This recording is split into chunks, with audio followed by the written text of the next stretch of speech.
Hello friends, income tax के cases की series में आज जो केस हम लोग डिस्कस करेंगे उस केस का नाम है Sumanjeet Agarwal versus income tax officer. ये केस 449 ITR पेज नंबर 517 पर रिपोर्ट हुआ। मैटर दिल्ली हाई कोर्ट ने डिसाइड किया और इस केस का जजमेंट 27 सितंबर 2022 को आया। जैसा कि हम जानते हैं कि इनकम टैक्स प्रोसीडिंग्स के अंदर चाहे वो नॉर्मल असेसमेंट हो, सेक्शन 148 की असेसमेंट हो, इनकम टैक्स डिपार्टमेंट के द्वारा कोई समन इशू किया जाना हो या ऑर्डर इशू किया जाना हो, जब ऑनलाइन सिस्टम नहीं था, जब ऑर्डर्स ईमेल के द्वारा नहीं आते थे, तो इस बात पे काफी लिटिगेशन होती थी कि एसएससी को नोटिस नहीं मिला, एसएससी को स्पीड पोस्ट से नोटिस नहीं मिला, एसएससी को ऑर्डर जो है वो विद इन लिमिटेशन पीरियड नहीं मिला। सेक्शन 148 के अंदर जो वर्ड दिया हुआ है नोटिस को इशू करने का, वो वहां पे इशू वर्ड है, वहां पे सर्विस वर्ड नहीं है। तो काफी सारी चीजें इस मुद्दे पर अभी भी, जब प्रोसीजर चेंज हो गया है, जब ई फाइलिंग का जमाना आ गया है या ई असेसमेंट का जमाना आ गया है या फेसलेस असेसमेंट का जमाना आ गया है, उस केस में भी नोटिस को इशू करने की एवज में, नोटिस की सर्विस की एवज में या ऑर्डर्स को with in limitation period SSC को सर्व कराने के मद्देनजर अभी भी इतने सारे पॉइंट्स हैं जिसके ऊपर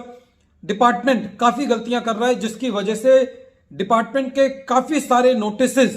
क्वैश हो जाते हैं या असेसमेंट्स जो हैं वो बेकार हो जाती हैं। ऐसा ही एक क्वेश्चन इनकम टैक्स एसएससी के जहन में आता है कि जब एसएससी को नोटिस इशू किया जाता है, उदाहरण के तौर पर सेक्शन 148 का नोटिस इशू किया जाता है और यह नोटिस एसएससी के जो इनकम टैक्स का पोर्टल है, जब एसएससी उसको लॉगिन करके देखता है तो माई अकाउंट डिटेल्स में जाकर के ये नोटिस सपोज करो कि 31 मार्च तक एसएससी के अकाउंट में दिखा रहा है, 31 मार्च को दिखा रहा है, लेकिन एसएससी को इसका ईमेल 31 मार्च की डेट में नहीं मिला या बाद में डिपार्टमेंट ने, या 31 मार्च को ही डिपार्टमेंट ने एसएससी को स्पीड पोस्ट नहीं किया, तो क्या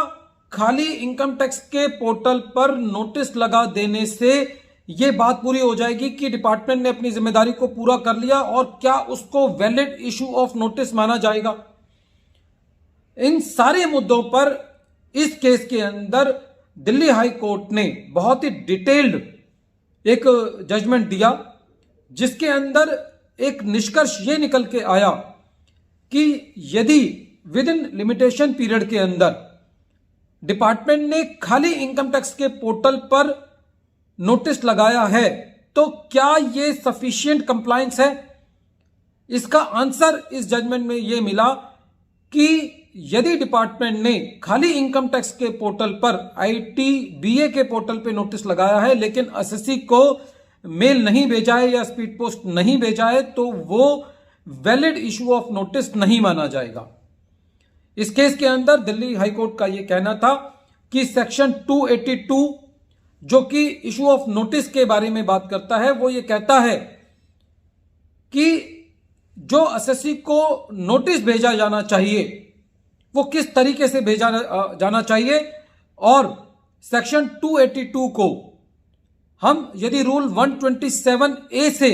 जोड़ करके पढ़ते हैं तो इस बात का निष्कर्ष ये आता है कि यदि डिपार्टमेंट ने एसएससी को जो नोटिस दिया है वो ईमेल से नहीं दिया,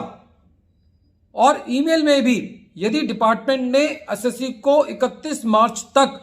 अपने यहां से मेल को शूट नहीं कर दिया है, तो वो वैलिड इशू ऑफ नोटिस नहीं माना जाएगा। डिपार्टमेंट को यह साबित करना होगा कि डिपार्टमेंट ने आखिरी डेट तक डिपार्टमेंट के पोर्टल से या डिपार्टमेंट का जो ईमेल आईडी है, रजिस्टर्ड ईमेल आईडी है, जो डिपार्टमेंट को जिस ईमेल आईडी से नोटिस भेजना है, उस ईमेल आईडी से यदि डिपार्टमेंट ने नोटिस नहीं भेजा है 31 मार्च तक, तो यदि वो नोटिस एसएससी को बाद में रिसीव होता है तो वो वैलिड सर्विस ऑफ नोटिस नहीं माना जाएगा। यही सिद्धांत सर्विस ऑफ ऑर्डर में भी लगेगा। यदि डिपार्टमेंट ने कोई ऑर्डर इशू किया या कोई नोटिस इशू किया जिस पर डिन नंबर डला हुआ है, वो डिन नंबर उदाहरण के तौर पर यदि 31 मार्च को डिन नंबर जनरेट कर दिया गया लेकिन वो डिपार्टमेंट की पहुंच से बाहर नहीं हुआ 31 मार्च को, तो वो वैलिड सर्विस ऑफ नोटिस नहीं माना जाएगा। इस केस के अंदर सेक्शन 282A जो कि authentication of notice and other documents पे भी दिल्ली हाई कोर्ट ने अपनी बात कही। उनका कहना यह था कि यदि कोई नोटिस एसएससी को मिला है, उस नोटिस पर यदि असेसिंग ऑफिसर की डेजिग्नेशन लिखी हुई है और उसका नाम लिखा हुआ है और यदि वो सिग्नेचर नहीं भी है, तब भी वो नोटिस जो है वो वैलिड माना जाएगा। वीडियो के अंत में एक बार फिर मैं केस का नाम रिपीट कर रहा हूं। केस का नाम है Sumanjeet Agarwal versus income tax officer and others, और ये केस